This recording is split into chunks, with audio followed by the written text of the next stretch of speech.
అందరికీ నమస్కారం. ఈ వీడియోలో డిగ్రీ ఫైనల్ ఇయర్ 6th సెమిస్టర్‌లోని రెండవ యూనిట్ జర్నలిజంలోని మౌలిక అంశాల్లో అనువాదం అనే టాపిక్ గురించి నేను వీడియో చేయలేదు. దానికి కాస్త టైం పడుతుంది. మీకు రేపే ఎగ్జామ్ కాబట్టి అనువాదంలోని ముఖ్యమైన విషయాలు మీకు గుర్తుండేలా చెప్తాను వినండి. ముందుగా అనువాదం అంటే ఒక భాషలో ఉన్న విషయాన్ని మరొక భాషలోకి మార్చటం. ట్రాన్స్‌లేషన్ అంటాం కదా! అదే అనువాదం. అంటే ఒక భాషలో ఉన్నదాన్ని మరొక భాషలోకి మార్చటం, ట్రాన్స్‌లేషన్ చేయటం. అయితే అనువాదాలు 2 రకాలున్నాయి. ఒకటి సాహిత్య అనువాదం, లిటరరీ ట్రాన్స్‌లేషన్. మరొకటి సాహిత్యేతర అనువాదం, నాన్ లిటరరీ ట్రాన్స్‌లేషన్. సాహిత్య అనువాదం అంటే ఇందులో కథలు, కవితలు, నవలలు, నాటకాలు వంటి పూర్తి సాహిత్యానికి సంబంధించినవి. కాబట్టి ఇది సాహిత్య అనువాదం. Literary translation. రెండవది సాహిత్యేతర అనువాదం. అంటే సాహిత్యానికి సంబంధించినవి కాకుండా మిగతావి చరిత్ర, విద్య, పరిశ్రమలు, శాస్త్రాలు, సాంకేతికానికి సంబంధించినవి.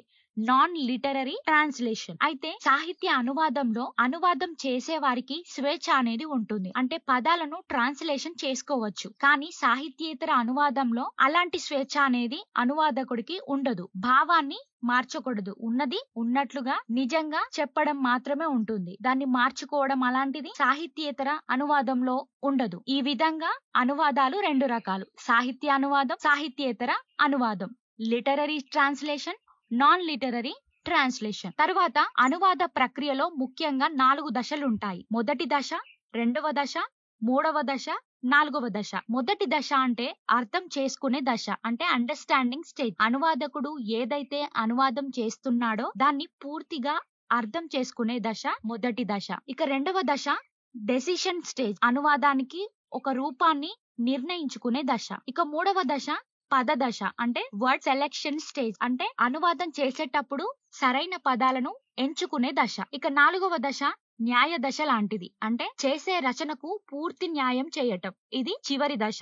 దీనితో అనువాద ప్రయోజనం అనేది పూర్తవుతుంది. ఈ విధంగా 4 దశలనేవి అనువాదం ట్రాన్స్‌లేషన్ చేసేటప్పుడు ముఖ్యమైనవని చెప్పవచ్చు. ఇక చివరగా అనువాద సమస్యలు. అంటే ఒక భాషలో ఉన్నదాన్ని మరొక భాషలోకి ట్రాన్స్‌లేషన్ చేసేటప్పుడు కొన్ని ఇబ్బందులు, సమస్యలనేవి వస్తూ ఉంటాయి. అవి 4 సమస్యలున్నాయి. మొదటిది భావాన్ని తెలుగులో చెప్పలేకపోవటం. అంటే కొన్ని ఇంగ్లీష్‌లో ఉన్న వాటికి మనం తెలుగులో కరెక్ట్‌గా ట్రాన్స్‌లేషన్ అనువాదం చేయలేకపోతాం. ఇదొక సమస్య. ఇక రెండవది సరైన పదానికి అర్థం ఎంచుకోలేకపోవటం. అంటే ఒక పదానికి ఒకటి కాకుండా 2, 3 అర్థాలు ఉంటాయి. అలాంటప్పుడు కరెక్ట్‌గా మనం ఒకే పదాన్ని ఎంచుకోలేము. కాబట్టి ఇది కూడా ఒక సమస్యే. ఇక మూడవ సమస్య వాక్యాలు పొడవుగా, కష్టంగా, గజిబిజిగా ఉంటే వాటిని ట్రాన్స్‌లేషన్ చేసేటప్పుడు తప్పులు జరగటం అనేది సమస్య. ఇక 4వది తెలుగు పదం లేకపోవటం. కొన్ని ఇంగ్లీష్ పదానికి కరెక్ట్‌గా ఆ సమాన తెలుగు పదం అనేది లేకపోవటం, దొరకకపోవటం. అంతే కదా, కొన్ని ఇంగ్లీష్ పదాలకి కరెక్ట్‌గా తెలుగు పదం అనేది దొరకదు. ఈ 4 రకాల సమస్యలనేవి అనువాదం ట్రాన్స్‌లేషన్ చేసేటప్పుడు వచ్చే సమస్యలు. కాబట్టి ఇవి అనువాదంలోని ముఖ్యమైన విషయాలు. ముందుగా అనువాదం గురించి రాయండి. తర్వాత అనువాదాలు 2 రకాలు. తర్వాత అనువాద ప్రక్రియలు 4 దశలుగా ఉన్నాయి.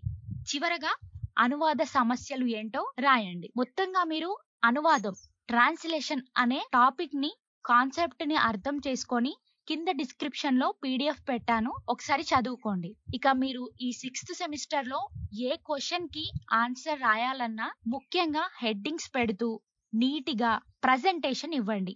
ఎందుకంటే తెలుగులో ప్రజెంటేషన్ కే ఎక్కువగా ప్రాధాన్యత ఇస్తారు. కాబట్టి మీరు మీకు వచ్చింది కొంచెమైనా సరే నీటిగా గ్యాప్స్ ఇస్తూ, హెడ్డింగ్స్ పెడుతూ చక్కగా నీటిగా రాయడానికి ట్రై చేయండి.